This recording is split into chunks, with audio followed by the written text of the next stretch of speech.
অন্তরের কান লাগায়া শুনেন। এই জন্য বলবো, দুনিয়া দুনিয়া কইরা জিন্দেগি বরবাদ করলে হবে না। দুনিয়ার আরামে এসে পড়ে আল্লাহকে ভুলে গেলে চলবে না। এই যে শীতের রজনী বন্ধুরে, অনেক মানুষ আমরা ফজরে মসজিদে যাইতে চাই না, কয় হুজুর শীত লাগে, ঠান্ডা লাগে, ওযু করতে পারি না। কিন্তু আল্লাহর কিছু সংখ্যক বান্দা এবং বান্দিরা ওই কোন শীতের মধ্যে আরামের ঘুমকে হারাম করে দিয়া, ওই ফজরে উঠিয়া ঠান্ডা পানি দিয়া ওযু করে যখন মাওলার কুদরতি কদমে সেজদা দেয় রে, আমার আল্লাহ রাব্বুল আলামিন বলেন, পৃথিবীর মানুষেরা রে, আমি আল্লাহ শেষ রাত্রিতে এসে আমার বান্দা বান্দিরে ডাকি। আমার আল্লাহ রাব্বুল আলামিন বলেন, হাল মিন সাইলিন হাল মিন মুস্তাগফিরিন, আছুনি কোন গুনাহগার আমি আল্লাহর কাছে ক্ষমা চাও, আসুনি কোন ঋণগ্রস্ত মানুষ, আসুনি কোন অভাবী মানুষ, আমি আল্লাহর কাছে চারে বান্দা, আমি আল্লাহ তোর ডাকে সাড়া দেব। আল্লাহ বলেন, উদউনি আস্তাজিব লাকুম, আমি আল্লাহরে ডাকো, আমি আল্লাহ তোমার ডাকে সাড়া দেব। এরে জগন্নাথপুরের মানুষ, ও উত্তর শেরপুরের বাবা, এই জন্য বলবো, এই যে শাবানের মাস চলতেছে, শাবানের চাঁদ চলতেছে রে বাজান, এটা হলো ইবাদতের মাস। ইবাদত করতে হবে, মালিকের জিকির করতে হবে। আল্লাহর জিকির যদি আপনি আমি করি, দুনিয়ার মানুষের কাছে যখন আপনি যাবেন, একবার দুইবার তিনবার চাওয়ার পরে আপনাকে দিবে না, একদিন দুই দিন দিয়ে দেবে, 3 দিন যদি আপনি চলে আসেন দিবে না, তারাইয়া দেবে। কিন্তু কোন মালিকের গোলাম আপনি আমি হইলাম রে, কোন আল্লাহর গোলাম আপনি আমি হইলাম। আমার আল্লাহ কুরআনুল কারীমের 2 নম্বর পারায়, হাফিজে কোরআনের 2 নম্বর পৃষ্ঠায় আমার আল্লাহ ডাক দিয়ে বলেন, ফাকুরুনি আযকুরকুম ওয়াশকুরুলি ওয়ালা তাকফুরুন। আমার আল্লাহ ডাক দিয়ে বলেন, পৃথিবীর মানুষেরা রে, আমি আল্লাহরে ডাকো, আমি আল্লাহর জিকির করো, আমি আল্লাহর জিকির করো, স্মরণ করো রে বান্দা বান্দি, তাহলে আমি আল্লাহ তোমাদেরকে স্মরণ করব, আমি আল্লাহ তোমাদেরকে স্মরণ করব। এবারে যদি আল্লাহরে প্রশ্ন করি, আল্লাহ ও আরশের মালিক, আপনার জিকির আমরা কেমনে করব? ও উত্তর শেরপুরের বাবারা, আরেকটা জিনিস বুঝিয়ে দে, আমরা শুধু জিকির বলতে কি বুঝি? শুধু আল্লাহু আল্লাহু লা ইলাহা ইল্লাল্লাহ, এটাকেই শুধু জিকির বলে না। জিকির শব্দের অর্থই হলো স্মরণ করা। সুবহানাল্লাহ। জিকির শব্দের অর্থই হলো স্মরণ করা, অর্থাৎ আল্লাহর যত ইবাদত আছে, নামাজ আল্লাহর ইবাদত, ঠিক কিনা? রোজা আল্লাহর ইবাদত। আজকে মাহফিলে এসেছেন আপনারা, জবান খুলে বলেন, সন্তুষ্ট হবে কার? জোরে বলেন, কার? এটাও একটা জিকির, নামাজও একটা জিকির, রোজাও একটা জিকির, আপনি হজ করবেন, যাকাত দিবেন, এটাও জিকির, মানুষকে সহযোগিতা করবেন, এটাও আল্লাহর জিকির। অর্থাৎ প্রত্যেকটা ইবাদতকেই জিকির বলা হয়। সুবহানাল্লাহ। জিকির অর্থই হলো স্মরণ করা, সেটা হোক নামাজের মাধ্যমে, রোজার মাধ্যমে, তাসবিহ তাহলিলের মাধ্যমে, দান খয়রাতের মাধ্যমে, প্রত্যেকটা ক্ষেত্রেই মালিকের জিকির হয়ে যায়। এবার যদি আমরা আল্লাহরে প্রশ্ন করি, আল্লাহ গো, আপনার জিকির করব আমরা বিভিন্ন ইবাদতের মধ্য দিয়া, ও মালিক আপনি তো ওয়াদা করেছেন গো আল্লাহ, আমাদেরকে স্মরণ করবেন, আল্লাহ সেটা আবার কেমনে? আমার আল্লাহ ডাক দিয়ে কয়, বান্দারে, খালিস নিয়তে যারা আমি আল্লাহর জিকির করব রে, আমি আল্লাহর ইবাদত করব, আমি আল্লাহ ওয়াদা করলাম, আমি আল্লাহ তাদেরকে স্মরণ করব, তাদের জীবনের গুনাহগুলো মাফ করে দিয়া। মুসলমান ইমানদার গভীর মনোযোগ, তাহলে আল্লাহরে ডাকার, আল্লাহর ইবাদত করার দরকার আছে না নাই? আরো জবান খুলে বলেন আছে না নাই? মুসলমান ইমানদার, আল্লাহ রাব্বুল আলামিন কেমন দয়াবান দেখেন, যারা আল্লাহরে চিনতে পারছে সব চাইরা, রাত প্রসাদ চাইরা, অট্টালিকা চাইরা, টাকা পয়সা ধন সম্পদ সব চাইরা দিয়া মালিকের প্রেমে পাগল হয়ে গেছে, নবীর প্রেমের মালা গলায় পইরা গেছে গো।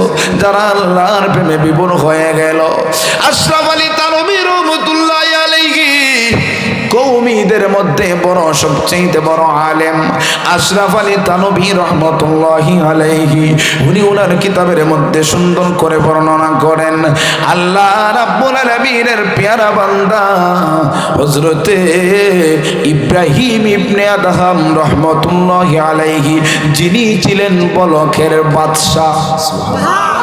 আরো জবান খুলে বলেন সুবহানাল্লাহ। অসুবিধা হইতেছে আপনাদের?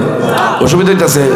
মদিনা মদিনা আশিক মুমিনের ঠিকানা, বলো মদিনা মদিনা আশিক মুমিনের ঠিকানা। হায় হায় দিদার চেয়ে কাঁদো তোমরা, দিদার চেয়ে হো না নবীর দিওয়ানা। মদিনা মদিনা আশিক মুমিনের ঠিকানা, বলো মদিনা মদিনা আশিক মুমিনের ঠিকানা। নবীর প্রিয় সাহাবী আবু বকর সিদ্দিক, নবীর প্রিয় সাহাবী আবু বকর সিদ্দিক,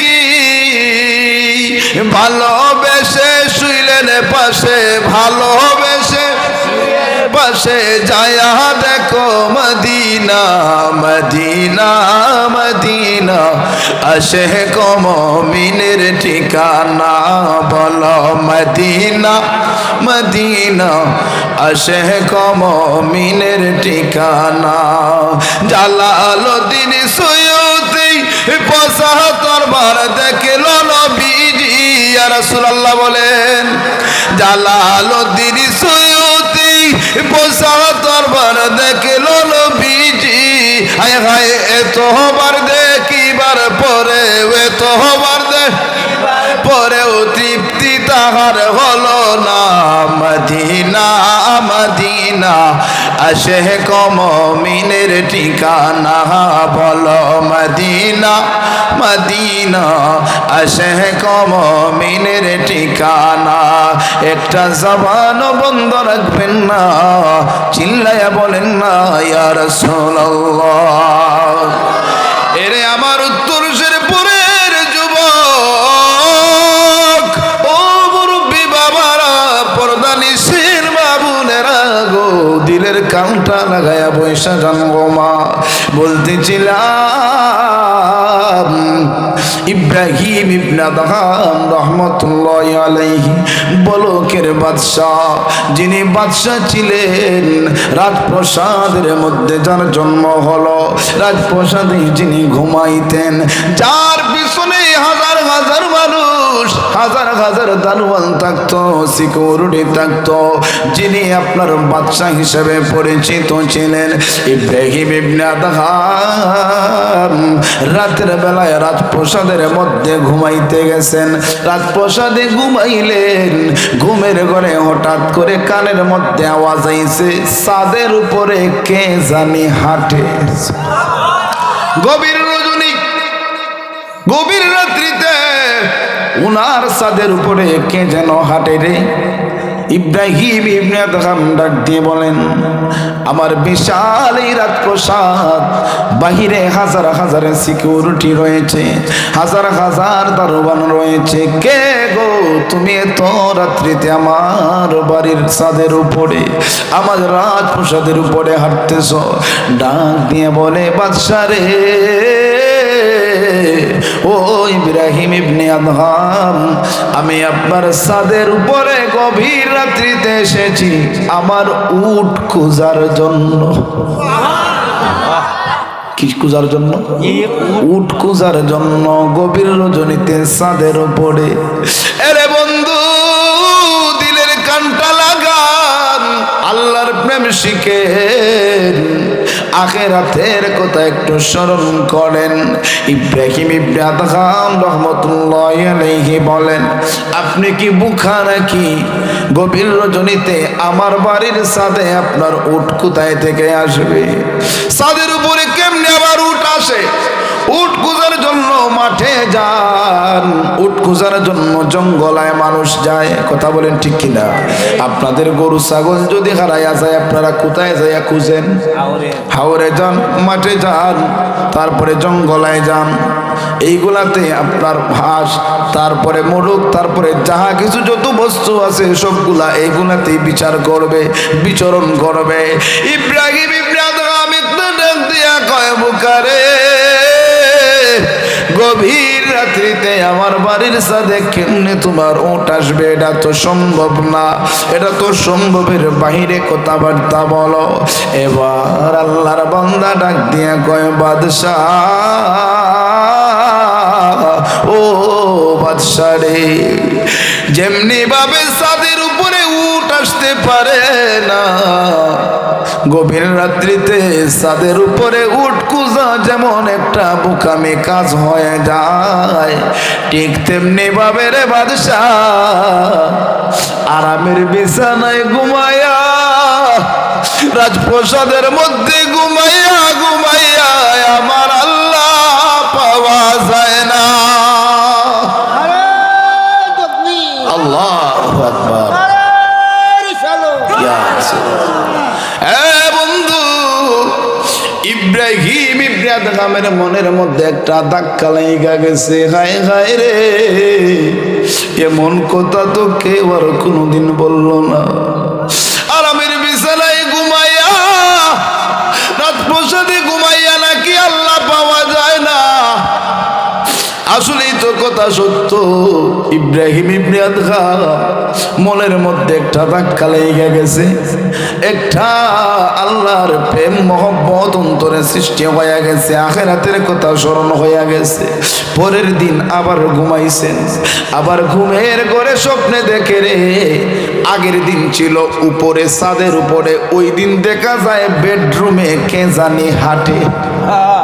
আল্লাহ, অন্য আগের দিন ছিল ছাদের উপরে, ওই দিন দেখা যায় ঘরের ভিতরে যেন ঘুমাইছেন, ওইখানের মধ্যে হাঁটাহাঁটি করে। ইব্রাহিম ইবনে আদহামকে বুঝলাম না বিষয়টা। আজকে আমার ঘরের মধ্যে কে? আপনি আমার ঘরে আসলেন কেন? এটা আমার রাজপ্রসাদ, আমার ব্যক্তিগত বাড়ি, আপনি কেন আসছেন কেন? ডাক দিয়ে কয়, ও বাদশাহ, আমি আপনার বাড়িতে আসি নাই, আমি মুসাফির মানুষ, মুসাফির কারায় এসেছি। ইব্রাহিম ইবনে আদহাম একটা ডাক দিয়ে কয়, বুঝলাম না, এত টাকা খরচ করে বাড়ি বানাইলাম, আর আমি একজন বাদশাহ, হাজার হাজার মানুষ আমার কর্মী রয়েছে, মানুষগুলো আমার সিকিউরিটি আছে, আমার এই বাড়ির মধ্যে বাড়ি পাহারা দেয়, কিন্তু গভীর রাত্রিতে কে রে আইসা বলে সে নাকি আমার বাড়িতে আসে নাই, মুসাফির কানায় মুসাফির মানুষ এসেছে। কয়, আমি মুসাফির মানুষ এসেছি, আবার আমি চলে যাব, থাকবো না, এটা মুসাফির খানা। আল্লাহর বান্দা যেই মাত্র বলল, ইব্রাহিম ইবনে আদহাম একটা ডাক দিয়া কয়, কেমনে এটা মুসাফির খানা আমারে বুঝায়া দাও মিয়া, শুধু মুসাফির খানা বলো, আমার ঘরে মুসাফির খানা বানায়া ফেলছ। ডাক দিয়া কয়, বাদশাহ রে, ওরে আমার বাদশাহ, এই দুনিয়ার মধ্যে রে, এই পৃথিবীর মধ্যে টাকার জায়গা না, এই বাড়ির মালিক আগে কে ছিল? কয়, এই বাড়ির মালিক ছিল আমার দাদা। সুবহানাল্লাহ। কই তোমার দাদা কই? আমার দাদা তো কবরে। এরপরে বাড়ির মালিক হইছে কেডা? এরপরে আমার বাবা। তোমার বাবা কই? বাবাও নাই। এরপরে মালিককে কই আমি। তোমার পরে কে হবে? আমার ছেলে। ছেলের পরে কে হবে? আমার নাতি নাতল। ডাক দিয়া কয় বাদশাহ রে, আমার বলতে কিছুই নাই, কিছুই নাই। এই বাড়ির মালিক একদিন তুমি ছিলা না, এখন তুমি আসো। একদিন তুমি থাকবা না, আরেকজন মালিক হবে। এই জন্য বলছি মুসাফির মানুষ আমরা, মুসাফির কানা এসেছি। দুনিয়াটাই হলো মুসাফির কানা, থাকার জায়গা না রে বাদশাহ, থাকার জায়গা না। এই দুনিয়াতে আল্লাহ পাঠাইছে আখিরাতের সামান জোগাড় করার জন্য, নরম বিছানায় ঘুমানোর জন্য না, আল্লাহকে ভুলে যাওয়ার জন্য পাঠায় নাই। এই কথা যে মাত্র বলল ইব্রাহিম ইবনে আদগাম রহমাতুল্লাহি আলাইহি, শরীরের দামি পোশাকগুলা খুইলা ফলাইছে। আল্লাহু আকবার। শরীরের দামি পোশাক খুলে দিছে রে, রাজপ্রসাদের রাজত্ব গুলা বুঝাইয়া দিছে। এই না, আর আমি রাজত্ব চাই না। দামি পোশাক খুইলা এবার ইব্রাহিম ইবনে আদগাম রহমাতুল্লাহি আলাইহি দৌড়াইতে দৌড়াইতে জঙ্গলার কাছে যাইয়া সেখানে আমার আল্লাহ পাওয়ার জন্য আমার মালিকের ইবাদতে মশগুল হয়ে গেছে রে, আমার আল্লাহর জিকিরে মশগুল হয়ে গেছে। সামিউম বাসির নাম তোমার আল্লাহ হো, আল্লাহ হো, আল্লাহ রহিম রহমান। জুড়ে নাম তোমার আল্লাহ হো, আল্লাহ হো, ইয়া খালিক নাম তোমার আল্লাহ হো, মাবুদ আল্লাহ হো, আল্লাহ হো, আল্লাহ রহিম রহমান নাম তোমার আল্লাহ হো, আল্লাহ হো, আল্লাহ। ওরে উত্তর শেরপুরের আমার যুবক ভাই, ও আমার মুরব্বী বাবারা, তাহলে দেখেন রাজত্ব সাইরা দিয়া বিরাট অট্টালিকা সাইরা মালিকের কদমে সেজদা দেওয়ার জন্য চলে গেল, আল্লাহ পাওয়ার জন্য বিপন্ন হয়ে গেলেন ওই বলকের বাদশাহ ইব্রাহিম ইবনে আদহাম রহমাতুল্লাহি আলাইহি। বন্ধুরে, এটা দুনিয়ার মানুষের কাছে প্রমাণ হয়ে গেল, আল্লাহরে পাইতে গেলে, আল্লাহরে সন্তুষ্ট করতে গেলে আমরা মালিকের ইবাদত প্রয়োজন। শুধু ঘুমাইলে আর আরামের বিছানায় ঘুমাইলে আর দামি খাবার খাইলেই হবে না, ইবাদতের দরকার আছে না নাই? ইবাদত করলে আমাদের ফায়দা হবে কি আমরা জানতে চাই কি চাই না? হ্যাঁ মুসলমান, আজকে যারা মাহফিল সাজাইলেন, যারা নামাজ পড়েছেন, আপনাদের টার্গেট হলো কি? নামাজ পড়লে খুশি হবেন কে? আল্লাহ। সুরে বলেন কে? আল্লাহ যদি খুশি হয়ে যান তাহলে আল্লাহ রাব্বুল আলামিন ওয়াদা করেছেন বান্দা বান্দির স্থান হবে কোথায়? জান্নাত। স্থান হবে কোথায়? জান্নাত। আল্লাহ যদি সন্তুষ্ট হয়ে যায় আমাদেরকে স্থান দিয়ে দিবেন জান্নাতে, আখিরাতে। বন্ধুরে, এটাই হলো আমাদের টার্গেট, আল্লাহর ইবাদত করে আমরা জান্নাত লাভ করা। আমার আল্লাহও কিন্তু সেটাই আমাদেরকে জানিয়ে দিয়েছেন। ও পৃথিবীর মানুষ, যারা এই দুইটা শর্ত পূরণ করবে রে, আমি আল্লাহ রাব্বুল আলামিন ওয়াদা করছি। আল্লাহ ডাক দিয়ে বলেন, ইন্নাল্লাযীনা আমানু ওয়া আমিলুস সালিহাত لهم جنات النعيم আমার আল্লাহ ডাক দিয়ে বলেন ইন্নাল্লাযীনা আমানু নিশ্চয়ই যারা ঈমানদার হবে সুবহানাল্লাহ নিশ্চয়ই যারা ঈমানদার হবে পৃথিবীতে মানুষের তো অভাব নাই কিন্তু সবাইরই কি আপনি ভালো মানুষ বলতে পারবেন সবাইকে কি আপনি মুসলমান বলতে পারবেন সবাইকে কি আপনি ঈমানদার বলতে পারবেন না কত দামি দামি মানুষ আছেন আমাদের সমাজের মধ্যে কিন্তু অন্য ধর্মের কিন্তু ঈমান নাই ঈমান না থাকার কারণে তার এক পয়সারও মূল্য নাই দুনিয়ার মধ্যে হয়তো তার দাম থাকতে পারে কিন্তু প্রকৃতপক্ষে হাকিকতে তার কোনো দাম নাই কারণ সে জান্নাতে যেতে পারবে না আল্লাহর জান্নাত লাভ করতে পারবে না তাহলে সে কিভাবে ভালো মানুষ হলো কিভাবে সফলতা অর্জন করলো আল্লাহ বলেছেন যারা আমি আল্লাহর জান্নাতে যেতে চান এক নাম্বার শর্ত হলো ঈমানদার হওয়া লাগবে দুই নাম্বার শর্ত হলো ওয়ামিলুস সালিহাত এবং নেক কাজ করা লাগবে কি কাজ নেক কাজ অর্থাৎ ভালো কাজ ভালো আমল আল্লাহ রাব্বুল আলামিন বলেন লাহুম জান্নাতুন নাঈম এই দুইটা শর্ত যারা পূরণ করবে রে আমার আল্লাহ রাব্বুল আলামিন তাদেরকে নাজ নিয়ামতে ভরপুর জান্নাত দান করে দেবে হ্যাঁ বন্ধু যদি নেক আমল করে না যাইতে পারেন যদি এই দুনিয়া থেকে যদি ঈমানদার হয়ে না যাইতে পারেন তাহলে হাসরের মাঠে শুধু আফসোস করা লাগবে আফসোস কি